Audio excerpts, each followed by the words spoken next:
Gerontologist Nadine Roberts Cornish is an expert on the caregiver's experience.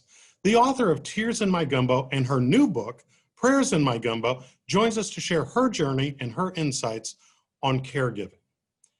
Nadine, why did you write these books? Hello, Scott. I wrote the books because first and foremost, I was asked to write the books.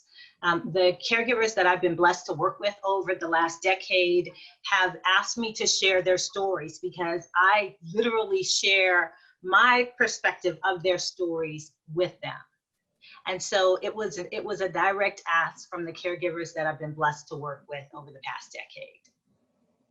And, early on in your book, you say that caregivers operate in the confluence of love and loss when they take on the care of their beloved. What did you mean by that? So what I meant by that is that typically you are tasked with the experience and opportunity of having to care for someone that you love.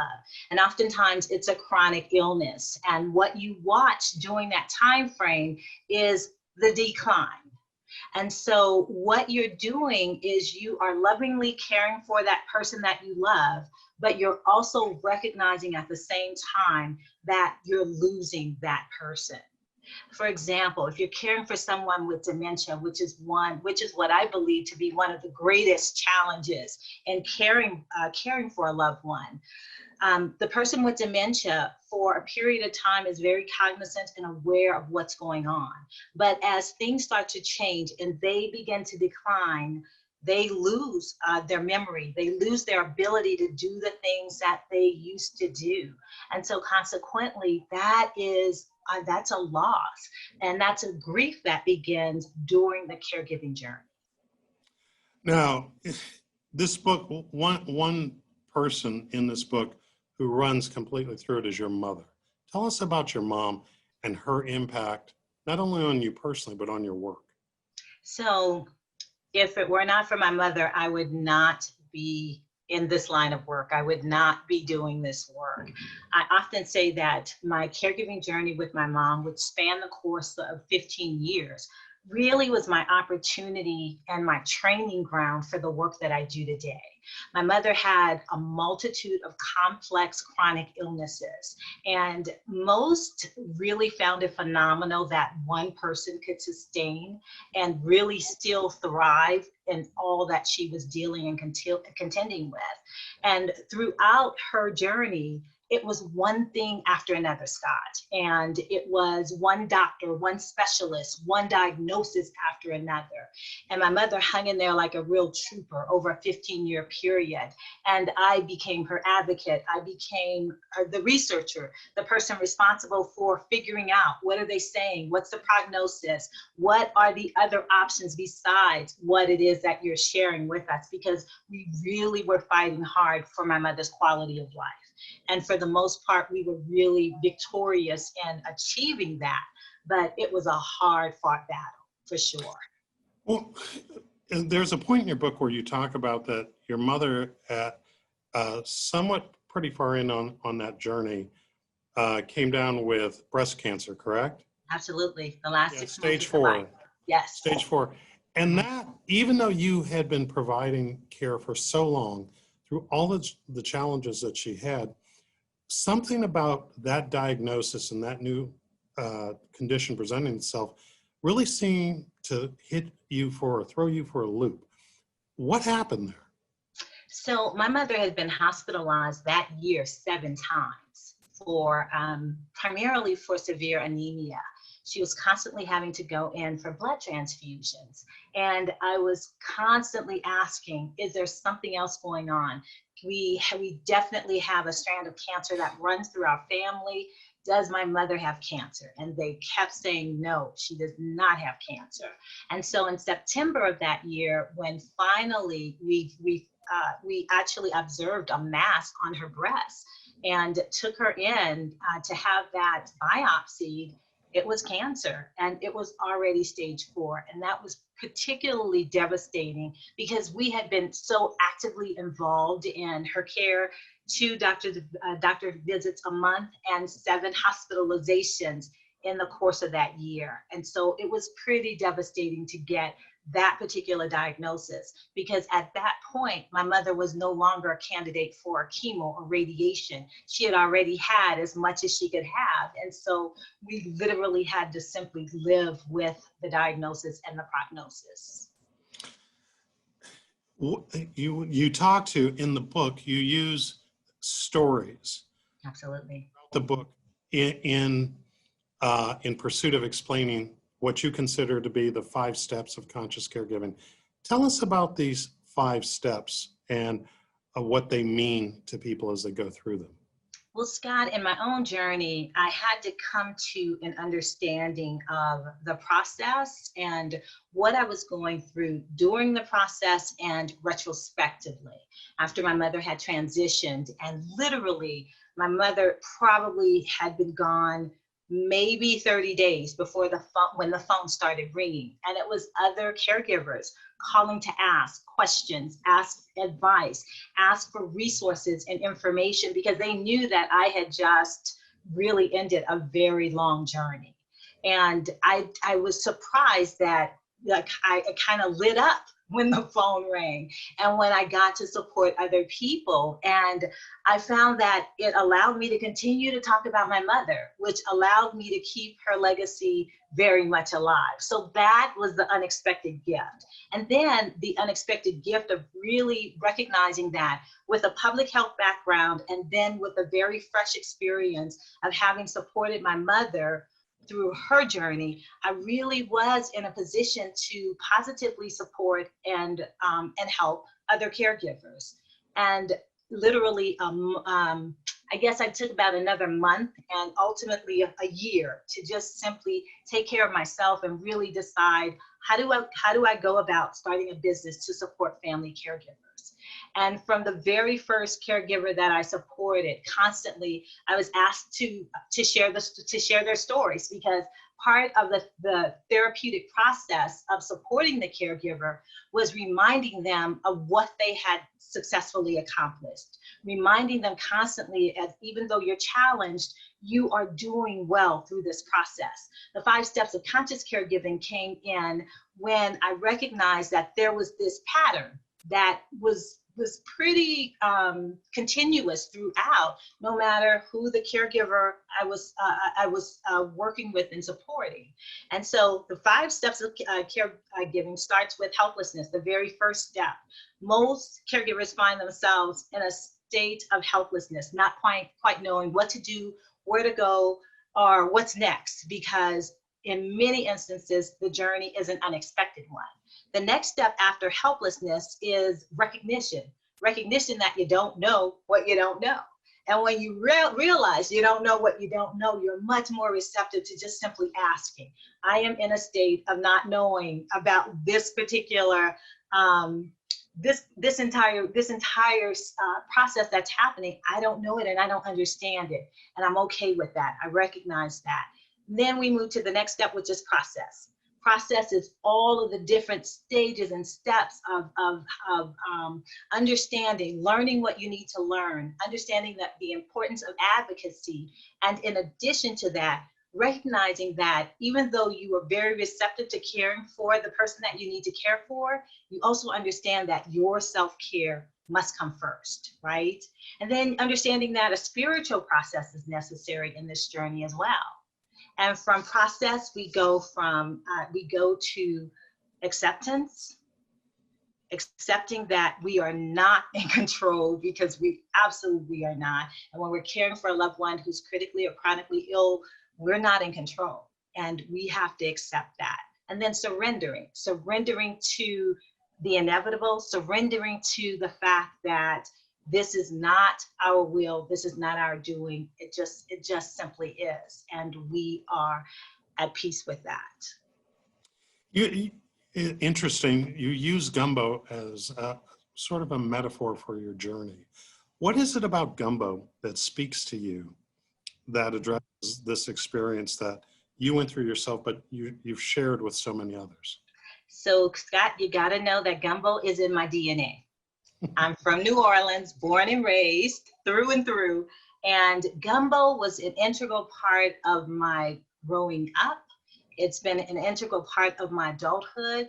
Every happy occasion, every celebration, every sad occasion, every major shift in my life, gumbo's been there. And the process of making gumbo is a terrific analogy to caregiving, in my opinion. Gumbo is this confluence of all of these incredible ingredients that you can't even fathom how all of this stuff comes together, and you're able to come up with a dish that's unlike any dish anywhere. People all over the world go to New Orleans for gumbo. And so gumbo made so much sense to me, because just like the complexity of caregiving, there's this complexity in gumbo of all of these different ingredients and how you put it all together. And then there's the factor that gumbo is always best when it's created in community. You can do it by yourself. Just like caregiving, you can do it by yourself, but it's always best if it's done in community. Invite, allow others to participate in the process, because just as you as the primary caregiver needs the support, the care recipient needs the support of all of the other people that are in their lives to be a part of this process. And then ultimately, I'll say this really quickly, Scott, the foundation for gumbo that I make is love. And in caregiving, the foundation is absolutely love.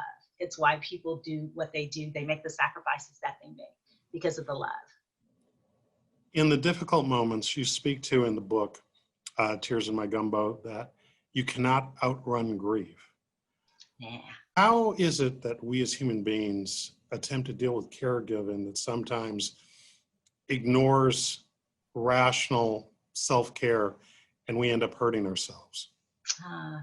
It's this idea that self-sacrifice is what's necessary in order to completely and unselfishly provide all that we have. And that really is an erroneous misperception around caring for a loved one.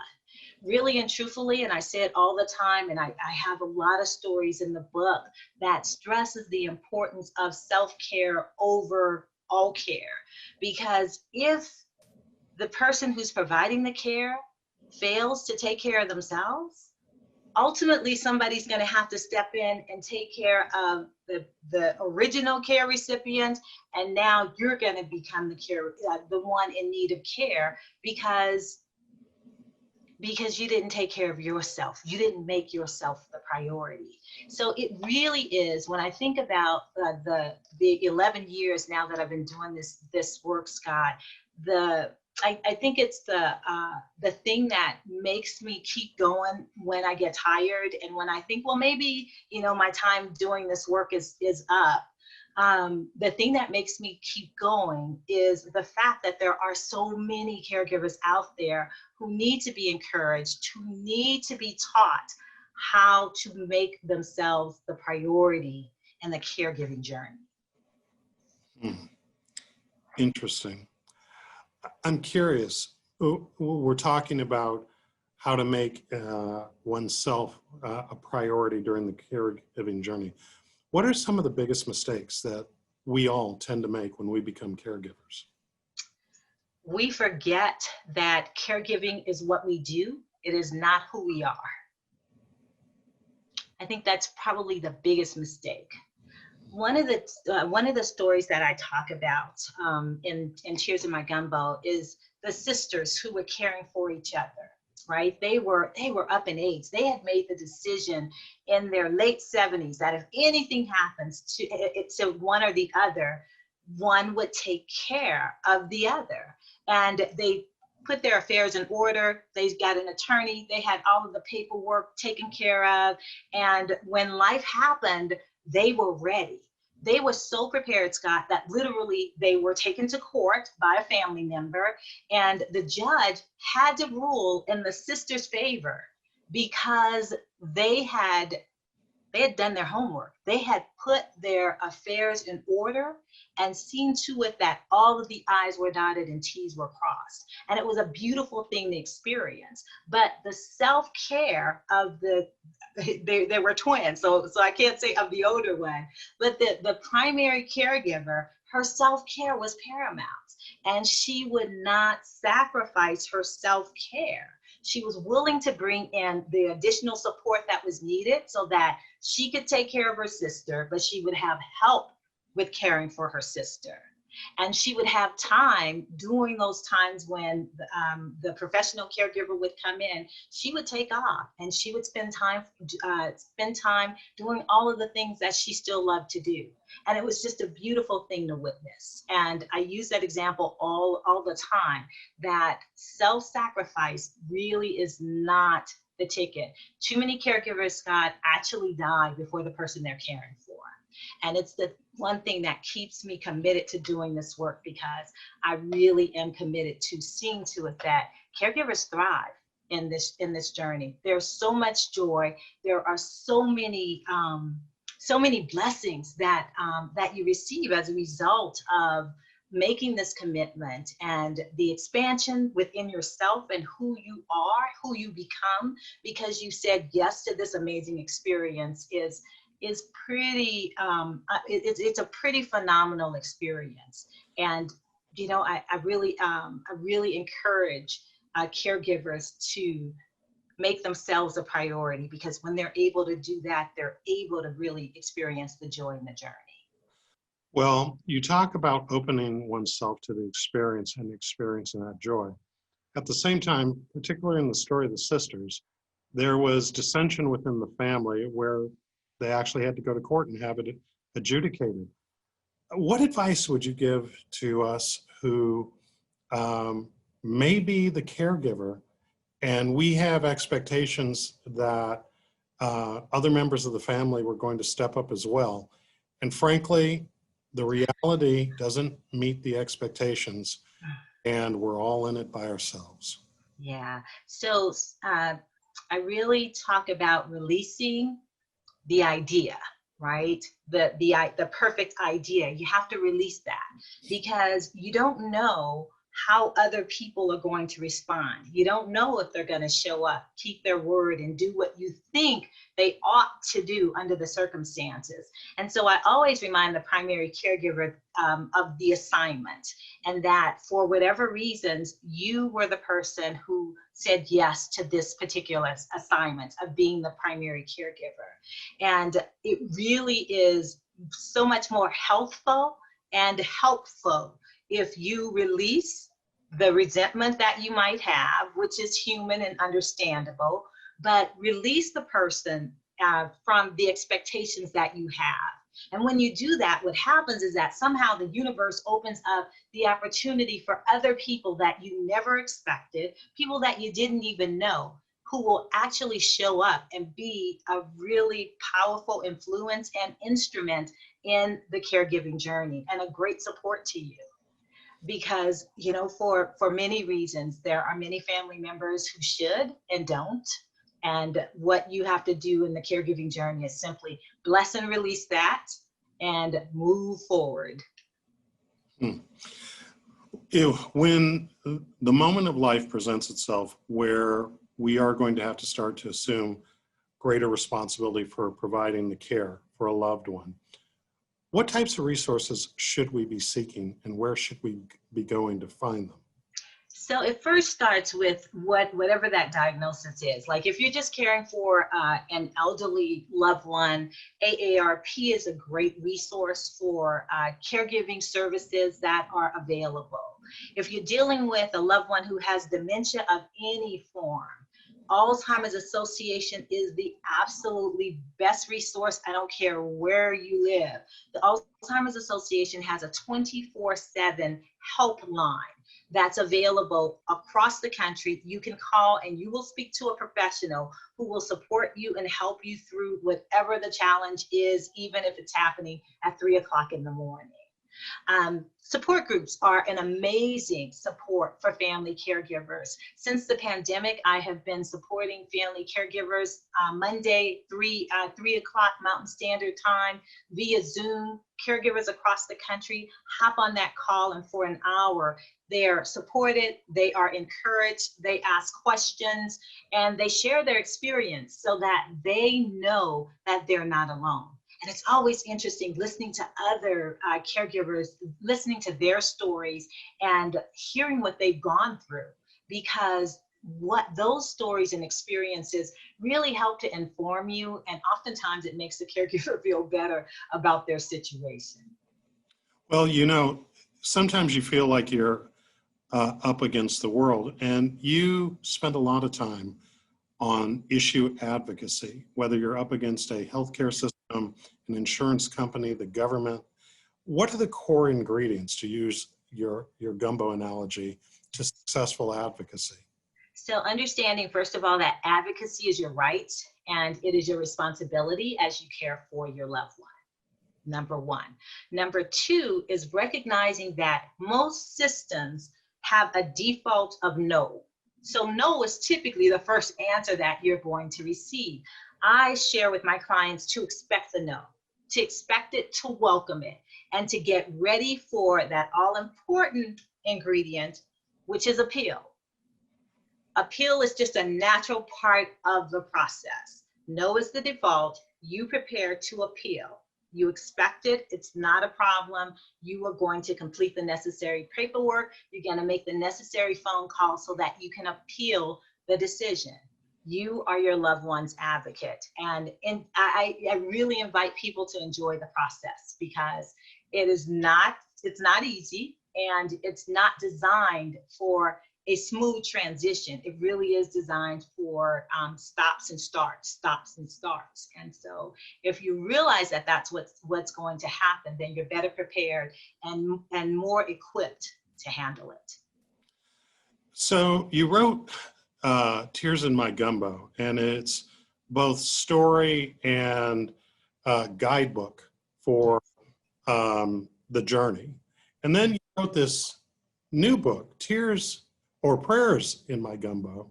Yes. That really goes to another issue that seems very central to your work and your existence, and that's the issue of faith.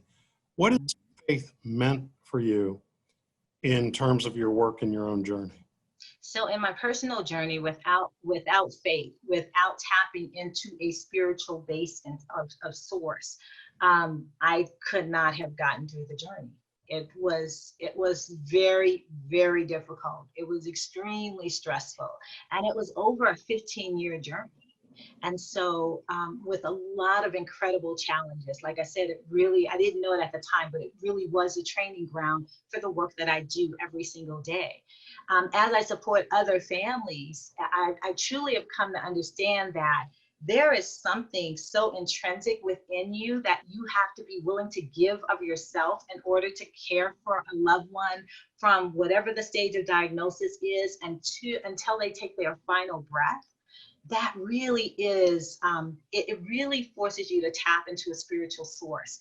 And I really am a respecter of all religions, and whatever that spiritual source is for you, I just invite you to tap into it, because it is something greater than yourself that's needed to get through the journey and to survive the journey. What do you say to those who may not have a faith to draw support from? Where would they go? I invite them to really read some of the selections and prayers in my gumbo, because it is a cross section of people from all different walks and all different faiths. And what they've all come to understand during their caregiving journey is that it is something greater than themselves that they have to tap into, that they are forced to tap into in order to support their loved one and to be full and whole and at peace within themselves as they support their loved one on the journey. So that would certainly be a recommendation, but really I often get into conversations with individuals who say that, they don't have a spiritual source, or that they don't believe. And I ask them,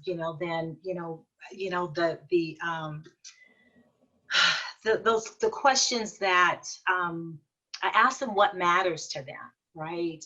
And we may call it, some of us have a name for it. Some of us call it God.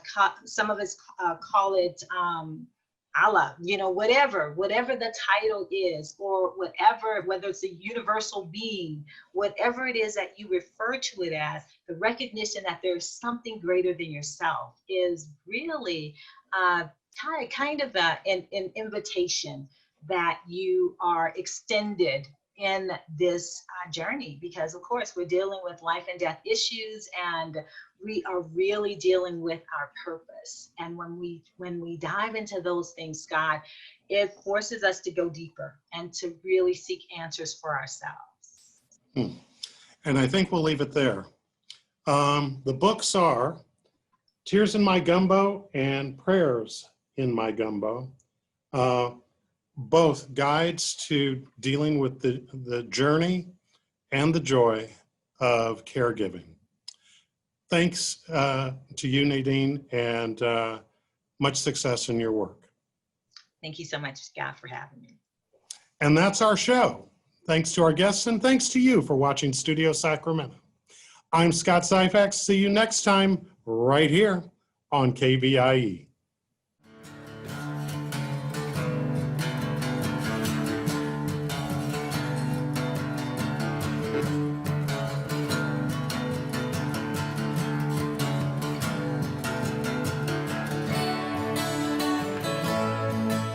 All episodes of Studio Sacramento, along with other KVIE programs, are available to watch online at kvie.org/video.